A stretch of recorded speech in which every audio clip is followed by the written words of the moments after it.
Elhamdülillah, innel hamdülillah, nahmaduhu ve nasta'inuhu ve nasta'gfiruh ve na'udhu billahi min şururi enfusina ve min seyyiati a'malina. Men yehdihillahu fela mudille leh ve men yudlil fela hadiye leh. Neşhedü en la ilahe illallah vahdehu la şerike leh ve neşhedü enne Muhammeden abduhu ve rasuluhu erseleh. Ya eyyühellezine amenu ittaqullaha hakka tukatih ve la temutunne illa ve entum muslimun. أيها الناس اتقوا ربكم الذي خلقكم من نفس واحدة وخلق منها زوجها وبث منهما رجالا كثيرا ونساء يا أيها الذين آمنوا اتقوا الله وقولوا قولا سديدا يصلح لكم أعمالكم ويغفر لكم ذنوبكم ومن يطع الله ورسوله فقد فاز فوزا عظيما أيها الناس قال الله تعالى في كتابه الكريم أعوذ بالله من الشيطان الرجيم بسم الله الرحمن الرحيم الذين أخرجوا من ديارهم بغير حق إلا أن يقولوا ربنا الله ولينصرن الله من ينصره إن الله لقوي عزيز صدق الله ربنا الأعلى. Saygılı, hürmetli Müslümanlar, dindaşlarım, artık halkımızın öz vatanından sürgün edilmesine 80 yıl yakınlaşa, yarın Mayıs 18 günü bu bizler için tarihi bir kundur, elbet matem kunudur.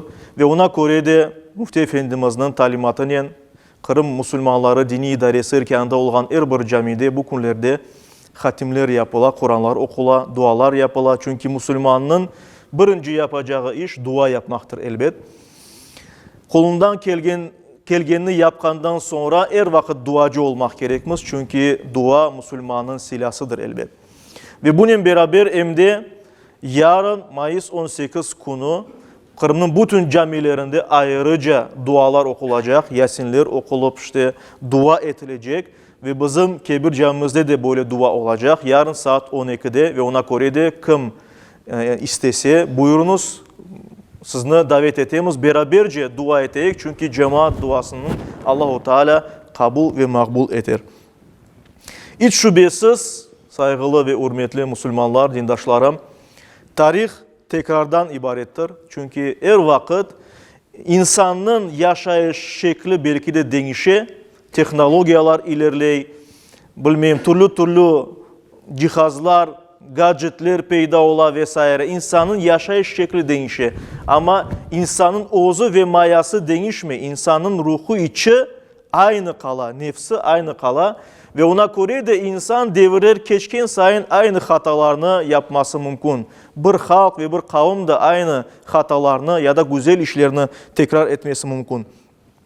Ve ona göre de elbet biz o tarihimizni güzel vermek gerekmez. Çünkü geleceğimizge yönelemiz elbet ama geleceğimizni bizim geçmişimiz ve konumuz şekillendirir. Ve ona göre o tarihini bilmegen bir insanın, bilmegen bir halkın ya da milletinin, ümmetinin geleceği yoktur. Ve geçmişke bakkanda, geleceğimizde çalışkanda, konumuzda çalışkanda ve geleceğimiz için hareket etkende biz elbette dinimiz bizge göstergen ölçülerge akıl vermek gerekmez, onun farkına olmak gerekmez. Ve elbette tarihimizni güzelce öğrenmek gerekmez. Yaxşı öğrenmek, asıl da unutmamak ve bizim tarihimizden her taraftan ibretler almak. Hem yaxşı günlerden hem de facialardan ibret çıkarmak gerekmez.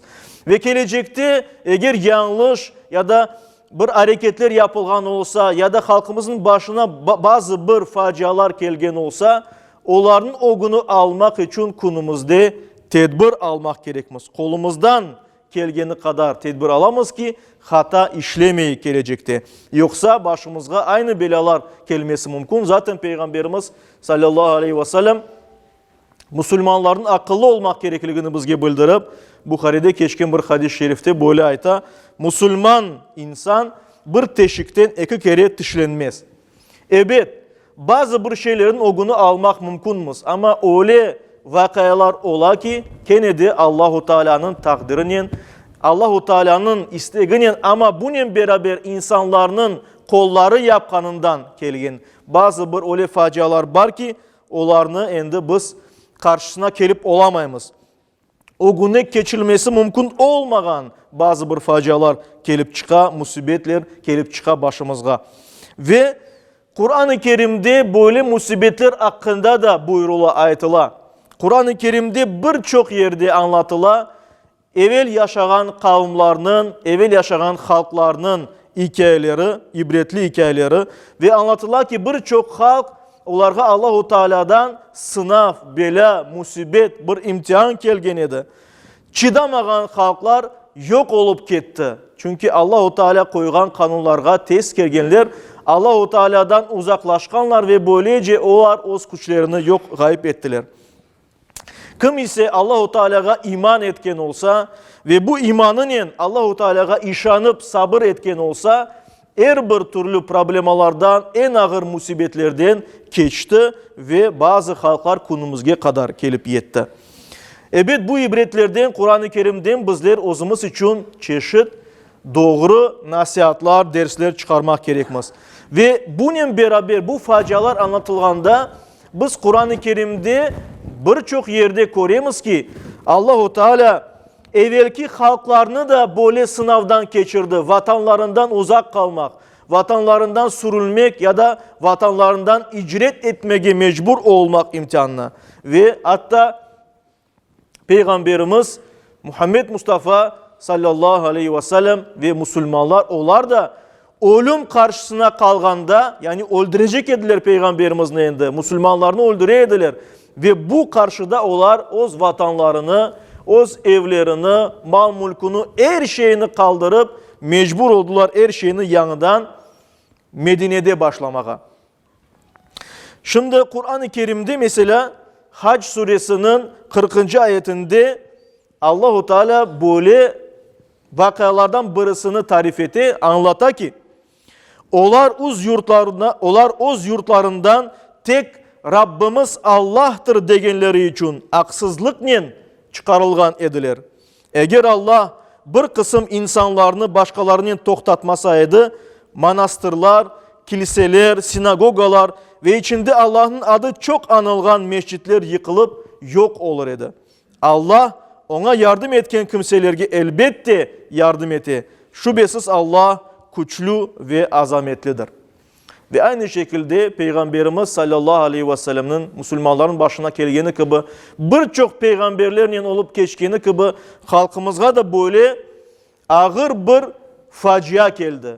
Bir facialar silsilesi oldu aslında. Çünkü kısa bir devir içinde birinci Cihan Cengi, ikinci Cihan Cengi Nemselerinin gelip işgal yapması Kırım'ını, onların yapkan zulümleri, Kızıllarının gelip Kırım'da ne kadar insanlarını yok etkeni, bunlar hepsi hem de açlık olganı mesela, kolektivizasyon olganı, kolkozlarının kurulması, bunlar hepsi halkımızın tamırını kesken birer vakayalar olup geçken idi. Ve onlardan en böyle, en sonkisi ve en büyüğü böyle aytayıq, bu halkımızın Mayıs 18'inde 1444. senesi Mayıs 18 gününde sürgün etilmesi oldu. Bu halkımız için unutulmayacak bir faciadır.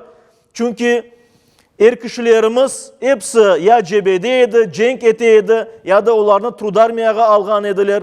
Kalmagan edi 18 yaşından, 18 yaş ve ondan ziyade kişiler kalmagan edi. Sadece kadınlar, balaçıklar, kartlar var idi ve işte onlarını Kırım Nemselerden alınır alınmaz aman bir hafta içinde hepsini halkımızını vatanlarından sürgün ettiler. Evet, sürgün ile biz bir maksat, nasıl bir maksat olganını tam olarak biz endi elbet aytıp olamayız ama bizim tahminlerimiz odur ki bizim halkımızın yok etilmesiydi. Zaten bizim halkın adı bile kalması yasak etilgen edi. Kırım Tatar değildi, Kırım'dan kelgen Tatarlar dep adı verilmeye başladı. Yani biz bu sürgünlükle beraber sadece toprağımızı, ana vatanımızı, evlerimizni, mülkümüzni değildi. Bununla beraber hem de manevi birçok şeylerini gayip ettik.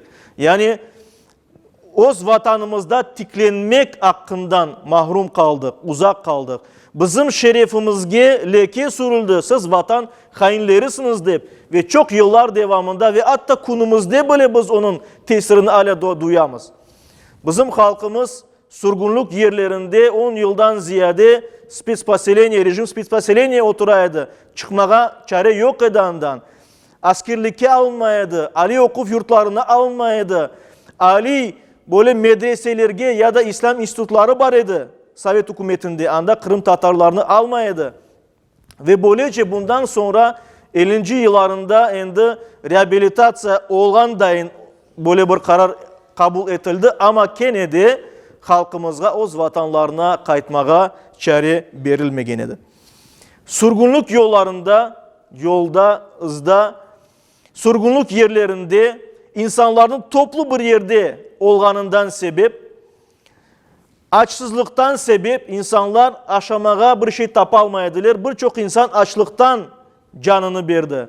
Bazı insanlar pek az aşağıны için kuçsuz düştüler. Hem de çalışmak gerekirdi. Hem de vagonlarda beraberce kaç böyle insan beraber idi. Sımsık böyle rıkmarık vagonlarla kelgen ediler. Ve bargan yerlerde de ya kok tubunda kalaydılar ya da yer tubunda ya da kiçkine bir evçikler berileydi. Şaraiti olmagan ve insanlar anda kendine rıkmarık birkaç koranta olarak koyulaydı ve buna böyle şaraite insanlar hasta olup yok olup ketediler. İlaçlar da buna sana yok edi. Ve ona göre de bu ağır günlerde surgunluk yollarında ve birkaç yıl içinde surgunluk yerlerinde halkımızın aman aman yarısı gayip oldu, canlarını verdi. İşte buna göre de biz bunu asıl unutmayacağımız tarihi bir vakıyadır, bir faciadır. Onu asıl da unutmayıp ondan güç kuvvet alıp bizler geleceğimizge bakmak gerekmez elbet.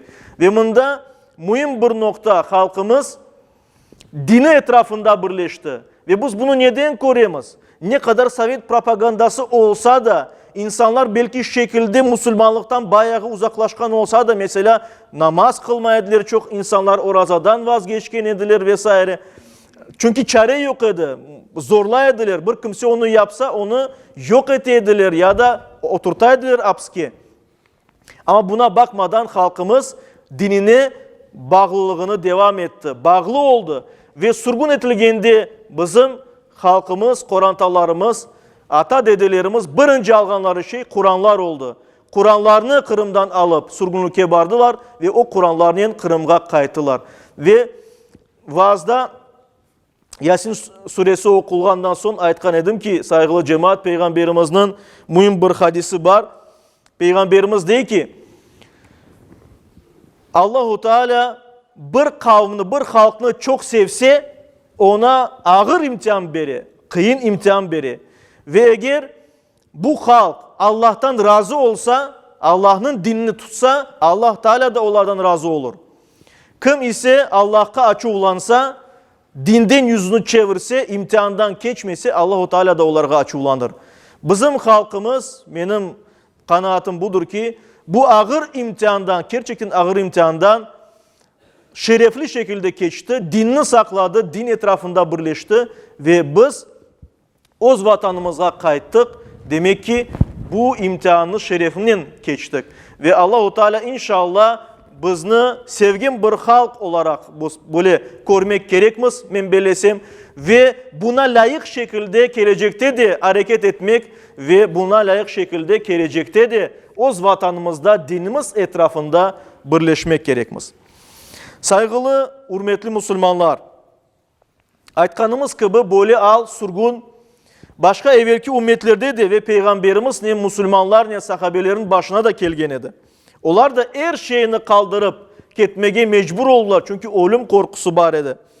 Ve onlar Medine şehrine gelgende birinci yapkanları iş cami kurmak oldu. Peygamberimiz Medine'ye gelir gelmez başladı cami için yer ayırıp anda cami kurmağa ve Peygamberimiz şahsen ozu çalışaydı. Herkesle beraber kirpişlerini, tuğlarını taşıp cemaatle beraber bu birlik ruhunu pekiteydi. Ve buna göre de din etrafında, birlik etrafında, kardeşlik etrafında birleşkenleri için Müslümanlar muvaffak oldular ve bütün dünyaya bu dinimiz, güzel dinimiz yayıldı.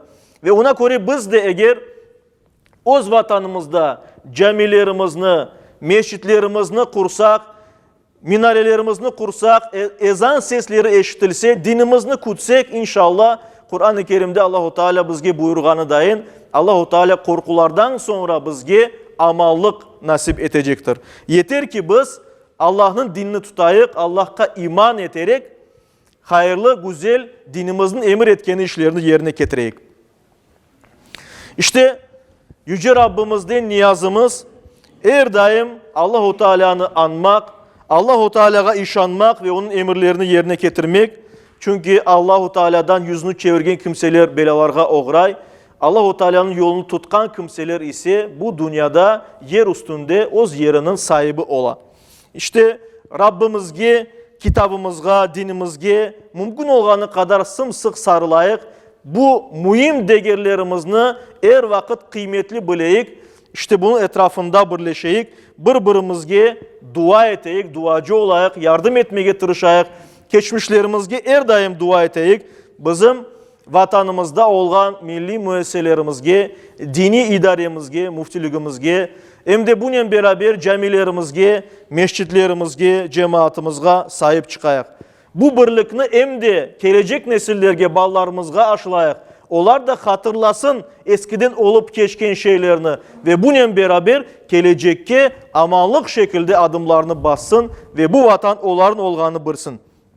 Yüce Rabbimiz her birimizni, yakınlarımızını her türlü belalardan korçalasın. Her daim öz vatanımızda yaşamak, tiklenmek, amanlık içinde olmak Yüce Rabbimiz cümlemizge nasip eylesin. Amin.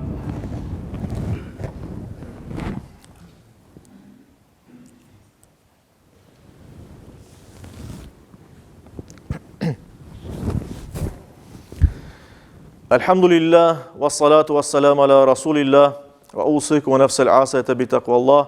İnnallah ve melaiketehu yusallun alen nebi. Ya eyyühellezine amanu sallu aleyhi ve sellimu teslima.